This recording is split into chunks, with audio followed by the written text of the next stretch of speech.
You never know who you're pushing to the edge. When an arrogant, loudmouth executive decided to publicly humiliate a quiet, single dad in a busy coffee shop, he expected a cowering victim. He didn't expect a former Tier 1 operator.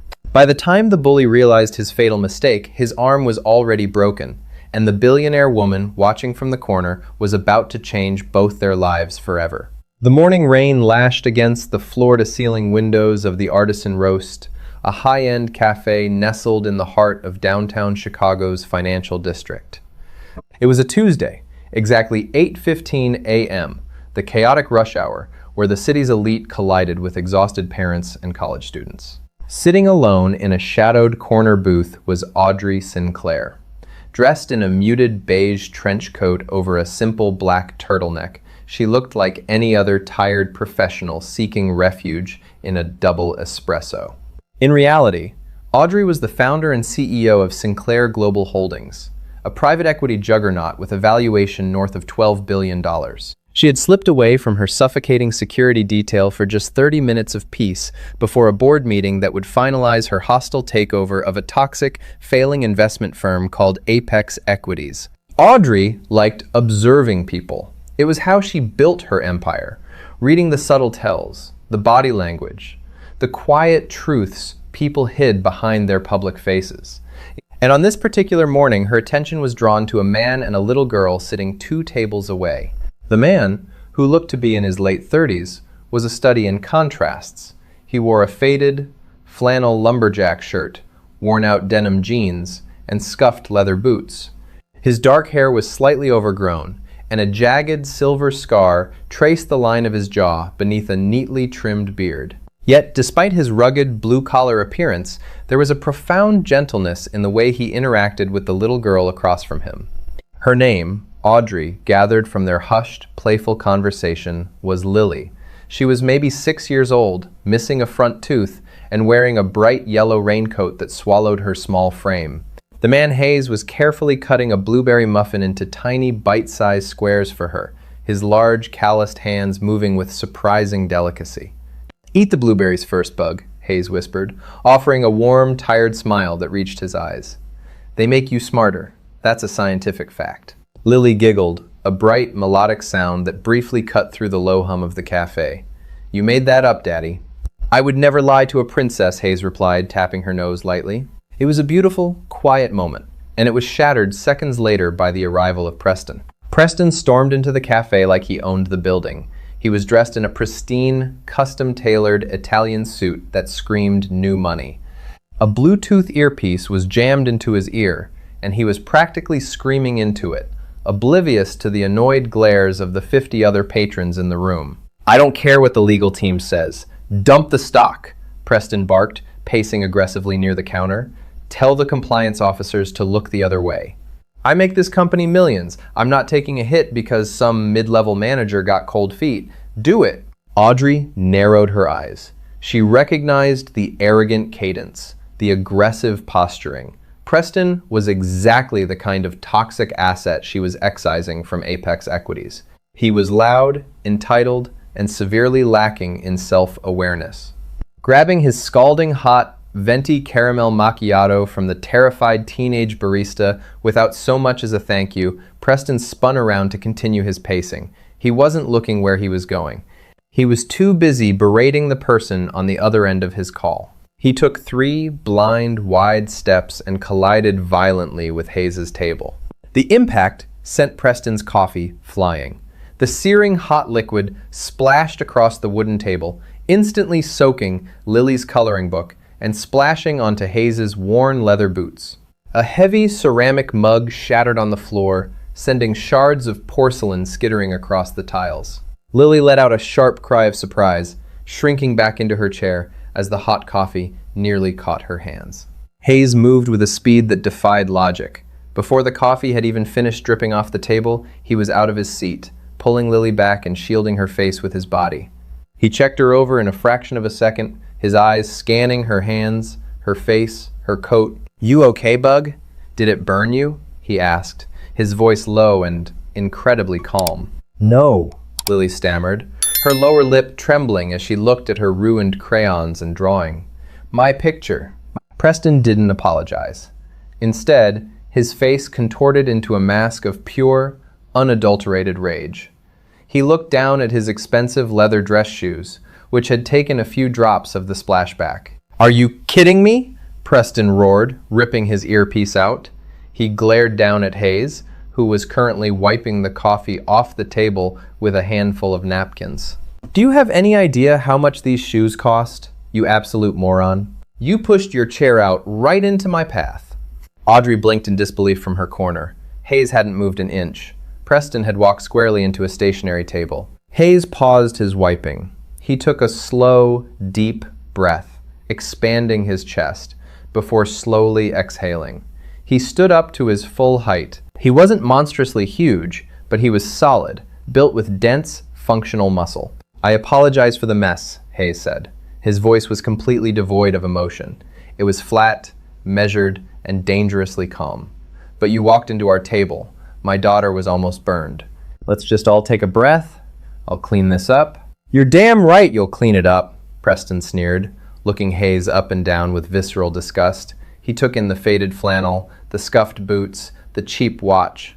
"Look at you. You look like you just crawled out of a construction site dumpster. And you bring your screaming brat into a place like this? People like me pay good money to not have to look at people like you." The cafe went dead silent. The barista stopped steaming milk. The businessmen lowered their newspapers. Audrey felt a spike of adrenaline. She gripped her porcelain cup tightly. She was ready to signal her security team, who were waiting in a black SUV outside, to come in and physically remove Preston. But something about Hayes made her hold off. Hayes didn't react to the insult. His heart rate didn't seem to elevate. His hands weren't shaking. In fact, he seemed entirely unaffected by Preston's venom. Instead, Hayes just looked at Preston. It wasn't a glare. It was a cold, clinical assessment. Audrey had seen that look before, once, on a military base in Virginia when she was finalizing a defense contract. It was the look of a predator calculating exactly how many seconds it would take to dismantle a threat. "We are leaving," Hayes said softly. He turned his back on Preston, completely dismissing the man, and reached down to gently pick up Lily. "Come on, Bug. Let's go get breakfast somewhere else. Somewhere a little quieter." He hoisted his daughter onto his hip. She buried her face in his neck, intimidated by the angry man in the suit.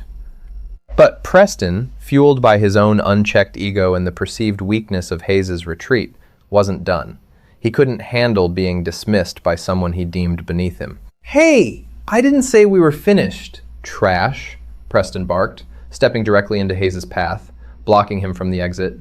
The air in the cafe grew thick, heavy with the suffocating tension of impending violence. Audrey leaned forward in her booth, her eyes fixed on the confrontation. She noticed the microscopic shifts in Hayes's body. With Lily on his left hip, Hayes subtly shifted his weight to the balls of his feet, blading his stance to keep his daughter shielded and his right side, his dominant side, free. "Move out of the way," Hayes said. The request was polite, but the tone was absolute. It was a warning, pure and simple. "Or what?" Preston mocked, throwing his arms wide.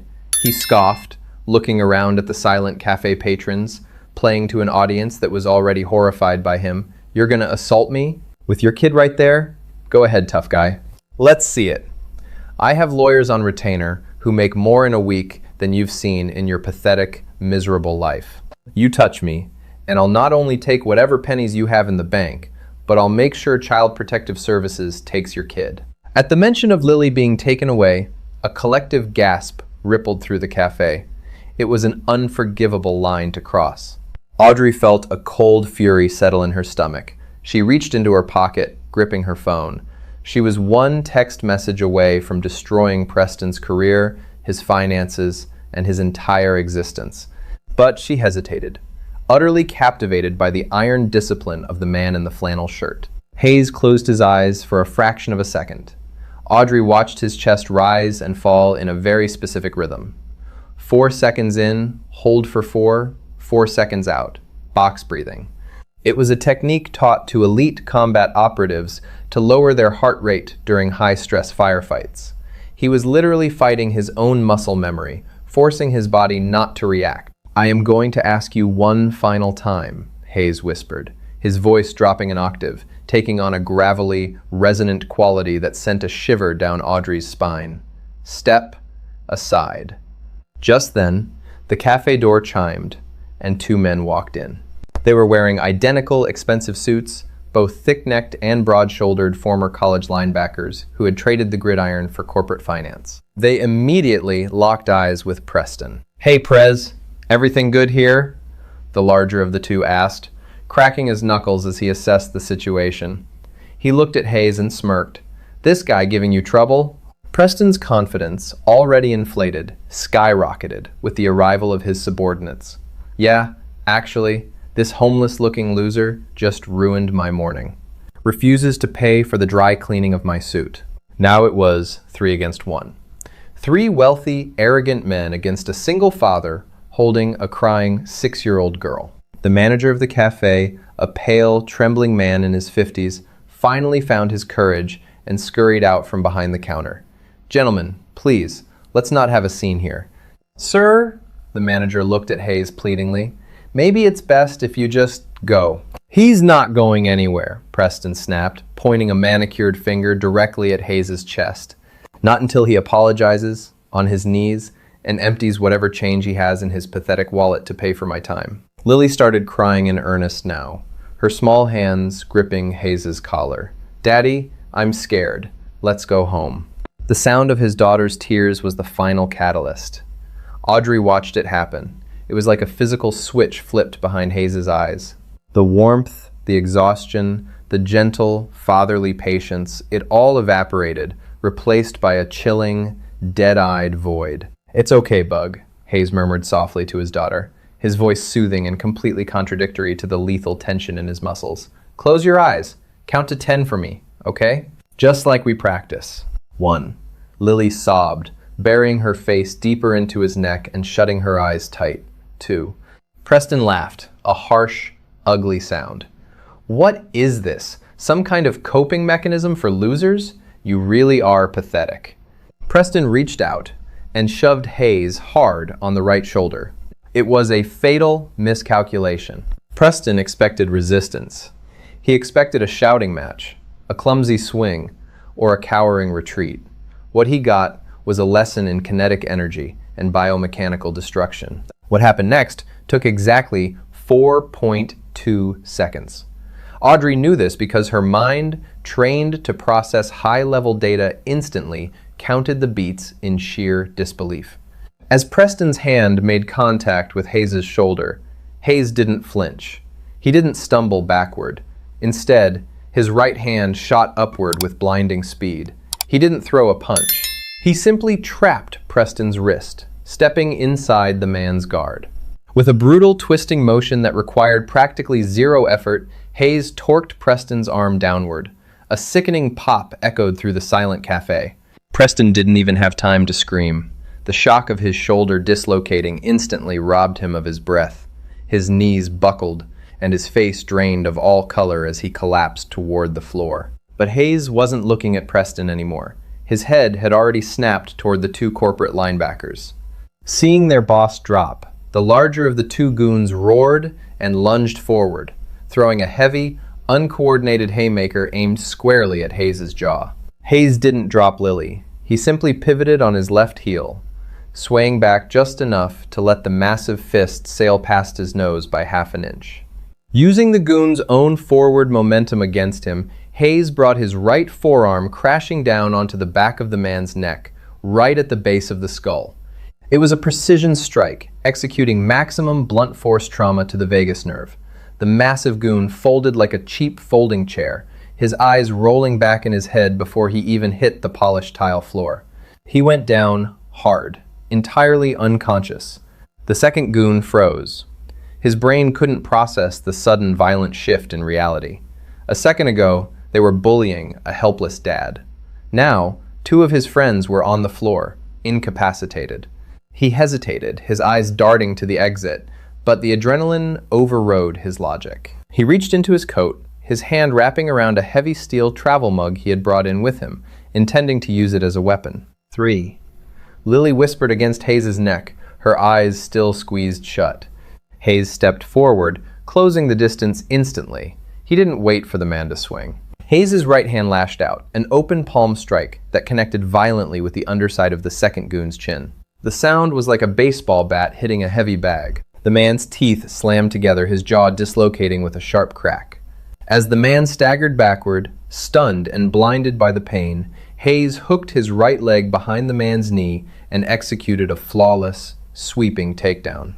The second goon hit the ground with an earth-shattering thud, the breath driven completely from his lungs. He lay there, gasping like a fish out of water, clutching his shattered jaw. 4. 5, Lily continued, unaware of the carnage that had just unfolded inches from her. Hayes stood in the exact center of the chaos. He hadn't broken a sweat. His breathing hadn't elevated. He gently adjusted Lily on his hip, his right arm resting casually at his side. On the floor, Preston finally found his voice. He let out a high-pitched, agonizing scream, clutching his ruined shoulder. He writhed in the spilled coffee and broken porcelain, looking up at Hayes with wide, terrified eyes. The arrogance was gone, replaced by the primal fear of a prey animal that had just realized it poked a sleeping apex predator. You! You broke my arm! Preston shrieked, tears streaming down his face, ruining his expensive suit. You're a dead man! I'll have you locked up forever. Hayes looked down at him, his expression completely blank. Your shoulder is dislocated, not broken. The pain will peak in about 2 minutes when the shock wears off. If you attempt to move, you will tear the rotator cuff and you will never play golf again. The clinical, emotionless delivery of the medical fact terrified Preston more than the physical strike itself. He froze, terrified to even breathe. 6. Lily counted. The cafe remained paralyzed. No one reached for their phones. No one ran. They were mesmerized by the sheer, terrifying efficiency of what they had just witnessed. It wasn't a fight. It was a surgical dismantling. In her booth, Audrey Sinclair lowered her coffee cup. Her heart was hammering against her ribs, not out of fear, but out of awe. She had spent millions on private security contractors, hiring ex-SEALs, former Rangers, and British SAS. She knew what high-level, elite violence looked like. The man standing in the center of the room wasn't just a soldier. He was Tier 1, Delta Force, DevGru, something classified and deeply dangerous. The way he had controlled the space, neutralized 3 larger men using only one arm, and kept his heart rate entirely stable, it was a level of mastery that only came from years of operating in the darkest, most unforgiving corners of the globe.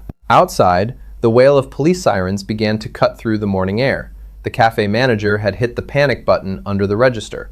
Hayes heard the sirens. A shadow crossed his face. He knew exactly how this looked. A man in worn-out clothes standing over 3 wealthy, bleeding executives in a high-end district. The police wouldn't ask questions. They would draw weapons, put him in handcuffs, and call Child Protective Services. His nightmare losing Lily was about to come true, all because he defended himself. He looked around the room, the tactical computer in his brain calculating exit routes. He could slip out the back alley, evade the responding officers, and be off the grid in 20 minutes. But he looked at the little girl trembling in his arms. He couldn't put her through that. He couldn't make her a fugitive. 7. 8. Lily whimpered. The flashing red and blue lights of 2 Chicago PD cruisers bounced off the cafe windows. Tires screeched to a halt outside. Preston, despite his agonizing pain, managed a bloody, triumphant grin. Hear that? You're done. You're going to prison, and that kid is going into the system. Hayes stood perfectly still, bracing himself for the inevitable. He gently stroked Lily's hair, preparing to hand her over to the manager so she wouldn't see him get arrested. But before the police officers could even push through the glass doors, a voice cut through the silence of the cafe. It was a woman's voice, crisp, authoritative, and accustomed to total obedience. "He isn't going anywhere," the voice said. Every eye in the room, including Hayes's, snapped toward the shadowed booth in the corner. Audrey Sinclair stood up. She unbelted her trench coat, letting it fall open to reveal a sharply tailored, immaculate designer suit. She picked up her leather briefcase and walked slowly, deliberately, toward the center of the room. The clicking of her heels sounded like gunshots in the quiet cafe. She stopped directly in front of Hayes, looking at him, then down at the groveling Preston. 9, 10. Lily finished softly, opening her eyes. Audrey offered the little girl a warm, brilliant smile before turning her cold, piercing gaze down to Preston.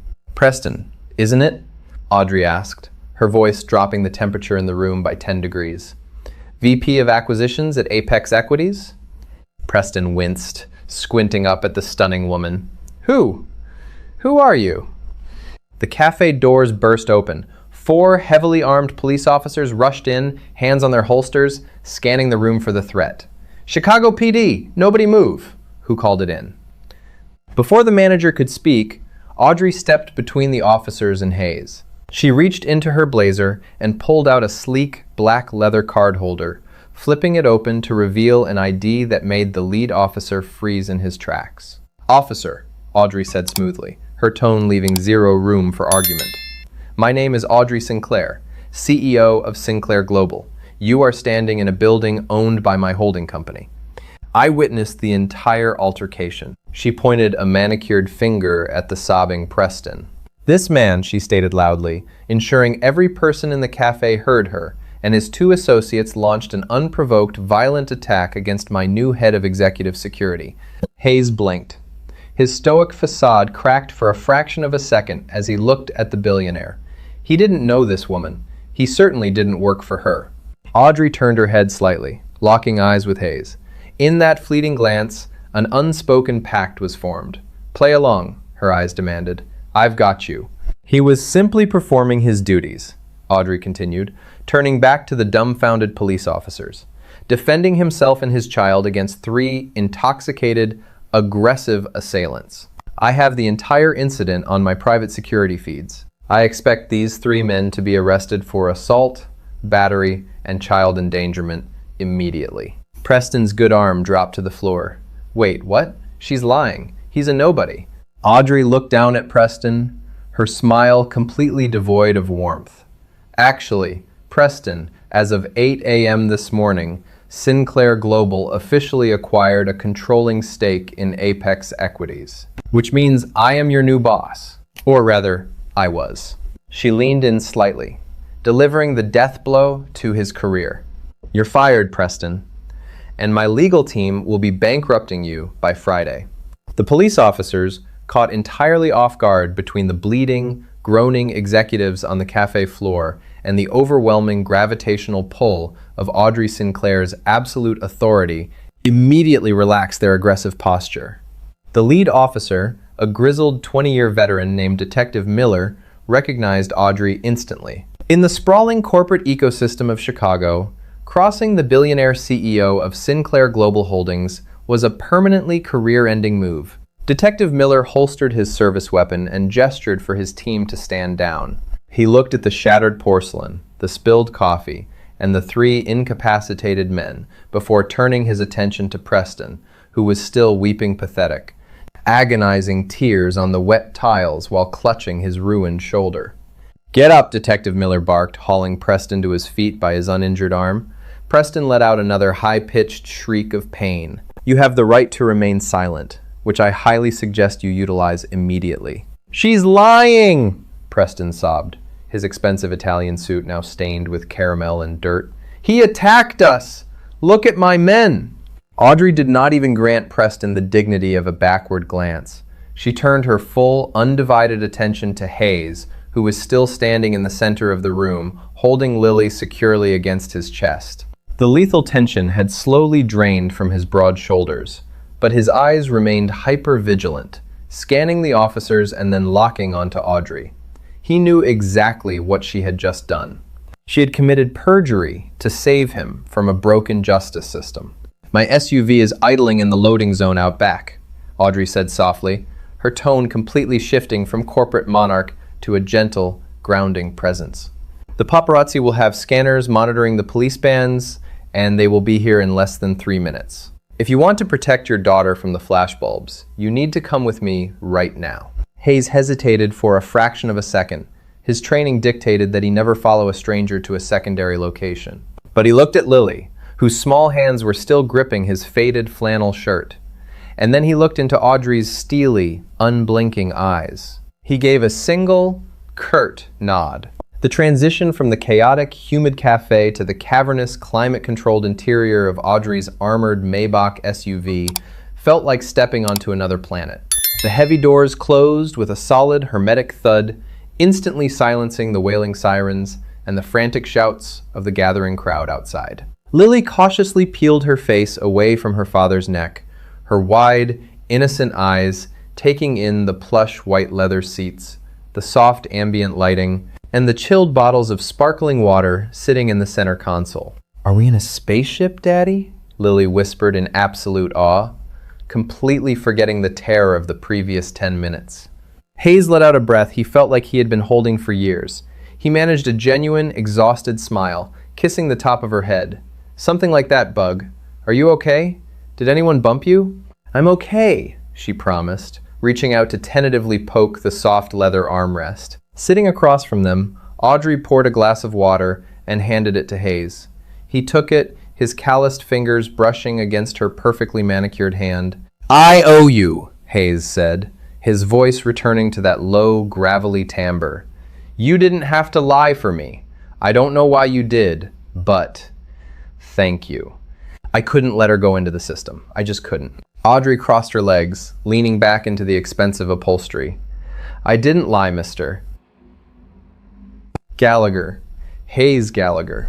"I didn't lie, Mr. Gallagher," Audrey corrected smoothly, a faint, predatory smile playing at the corners of her mouth. "I told the police that those men attacked my new head of executive security. I merely stated a fact slightly before the ink dried on the paperwork." Hayes frowned, his dark eyebrows knitting together. "I don't work for you." "You do now?" Audrey countered without missing a single beat. She opened an encrypted tablet resting on her lap and swiped through a few secure files. Within seconds, her proprietary AI software had run facial recognition from the cafe's security feed, bypassing civilian firewalls to pull up his heavily redacted government dossier. She turned the tablet around, displaying a highly organized summary of his life. "Your file is practically a black hole, Hayes," Audrey noted, reading the screen. "You spent 12 years ghosting through the most dangerous environments on the planet. You have decorations that most generals only dream of. Yet, you walked away from the most elite tier of the military 2 years ago. Why?" Hayes looked out the tinted window at the towering skyscrapers of Chicago passing by in a blur. "My wife passed away. Car accident. Lily was 4. I couldn't be halfway across the world kicking down doors when my little girl needed a father. So, I took my discharge, moved back here, and tried to build a quiet life." He looked down at his scuffed boots, the lingering frustration of the morning bubbling up. Quiet doesn't pay very well, and arrogant suits don't like it when the help doesn't bow. "Those arrogant suits are exactly why I need you," Audrey said, leaning forward, her intense gaze locking onto him. She outlined her exact proposition using clear, undeniable logic. The threat. As a female billionaire executing aggressive, hostile takeovers of corrupt corporations, Audrey faced daily death threats, stalkers, and corporate espionage. The problem. Her current security detail was full of flashy, muscle-bound mercenaries who looked intimidating but lacked the hyper-intelligent, invisible discipline required for actual survival. The solution. Hayes, a man who could neutralize 3 heavy attackers in 4 seconds without elevating his heart rate, all while protecting a child. "I need a ghost, Hayes. Someone who sees the angles before they happen. Someone who doesn't panic," Audrey said, her voice dropping into a solemn, business-like tone.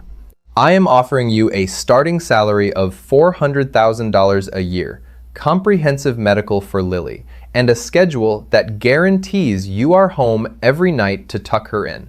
No overseas deployments, no black ops, just keeping me alive while I clean up this city's corporate trash." Hayes stared at her. The sheer magnitude of the offer was staggering. It would instantly erase his debts, secure Lily's college fund, and move them out of their cramped, leaky apartment.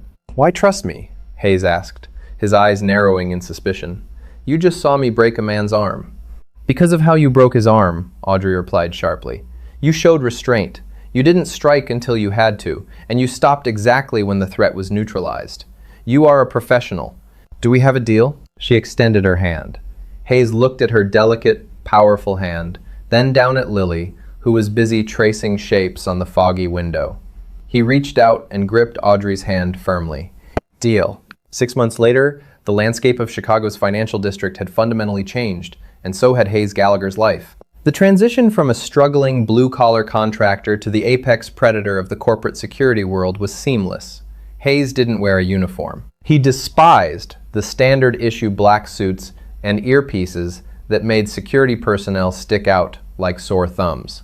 Instead, utilizing Audrey's generous expense account, he opted for bespoke, charcoal gray tailored suits that hid the dense muscle mass and the holstered custom Glock 19 resting flush against his ribs. He looked like an executive, blending perfectly into the high-stakes boardrooms and luxury galas. Preston's fate had been swift and merciless. True to her word, Audrey Sinclair dismantled the man's entire existence. Preston was formally charged with assault and child endangerment. Audrey's legal team filed a massive civil suit for damages and emotional distress on behalf of Lily. Apex Equities terminated Preston without severance, enforcing a brutal non-compete clause that rendered him unemployable in the financial sector. The last Hayes had heard, Preston had lost his penthouse, his luxury cars, and was currently working a mid-level retail management job in a strip mall 3 states away, forever struggling to lift boxes above his head due to his permanently weakened right shoulder. The 2 corporate linebackers had taken plea deals and disappeared into obscurity, terrified of ever crossing paths with the ghost from the Café again. It was a brisk Friday evening in November. The Sinclair Global skyscraper was mostly empty, save for the cleaning crews and the executive floor. Inside Audrey's massive corner office, a different kind of negotiation was taking place. "But I want the pink one," Lily demanded, crossing her arms over her chest, mimicking a very stern CEO. She was sitting in Audrey's oversized leather desk chair, spinning slightly, wearing a beautiful new private school uniform. Audrey was sitting on the edge of the mahogany desk, holding up 2 different colored folders containing the blueprints for the new playground being built at Lily's school, a project entirely funded by an anonymous donation from Sinclair Global. "The green one matches the school colors, Lily," Audrey reasoned, holding back a laugh. "It's aesthetically cohesive." "Pink is scientifically better," Lily countered, dropping the phrase she had picked up from her father. "It's a fact." Hayes stood by the massive floor-to-ceiling window, observing the 2 most important women in his life. He adjusted his silk tie, leaning casually against the glass. The heavy burden of survival that had weighed down his shoulders for 2 years had completely vanished. He was respected, he was highly compensated, and most importantly, he was safe. "She has a point, boss," Hayes chimed in, a rare, genuine grin spreading across his bearded face. "Never argue with the science." Audrey rolled her eyes playfully, tossing the green folder into the trash can. "Fine, pink it is. You are a ruthless negotiator, Lily Gallagher. When you turn 18, I am immediately hiring you for my acquisitions department." Lily giggled, hopping out of the massive chair and running over to Hayes, wrapping her arms around his legs. He hoisted her up effortlessly, resting her on his hip just as he had done on that fateful rainy morning in the Café. But this time, there was no fear. There was no threat looming over them. Audrey stood up and walked over to them, looking out at the glittering skyline of the city she had conquered. "We have the charity gala in an hour," Audrey said, her tone shifting back to the professional realm, though a profound warmth remained in her eyes. "The mayor will be there, along with the CEO of that tech firm we are aggressively restructuring. It might get tense." Hayes' posture shifted imperceptibly. The relaxed father disappeared, replaced instantly by the hyper-aware Tier 1 operator. His eyes scanned the horizon, his mind already calculating the entry points, the sight lines, and the evacuation routes of the gala venue. "Let them get tense," Hayes replied softly, his voice echoing with the quiet, lethal confidence of a man who feared absolutely nothing. "I've got you. They won't even get close." Audrey looked at him, feeling a deep, unshakable sense of security. She had hired a bodyguard, but she had gained an immovable shield. "I know you do," Audrey smiled. "Come on, let's go show them who runs this city." Did you love this story of a quiet hero putting an arrogant bully in his place? Sometimes the most dangerous men are the ones who speak the softest. If you want to hear more thrilling, real-life drama stories with shocking twists and satisfying justice, hit that like button right now. Don't forget to share this video with your friends and subscribe to the channel so you never miss an update. Drop a comment below on what you thought of Hayes. Hi, my name is Hidden Princess, the owner and manager of Hidden Princess.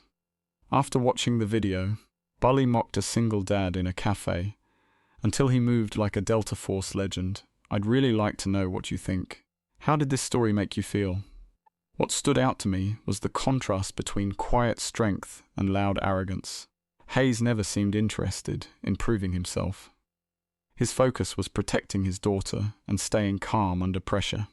Sometimes the strongest people are the ones who don't need attention or recognition to do the right thing. Do you think Hayes showed more strength through his self-control or through his actions when things escalated? And what was your favorite moment in the story? It's a good reminder that we never really know what someone has been through, so a little respect can go a long way.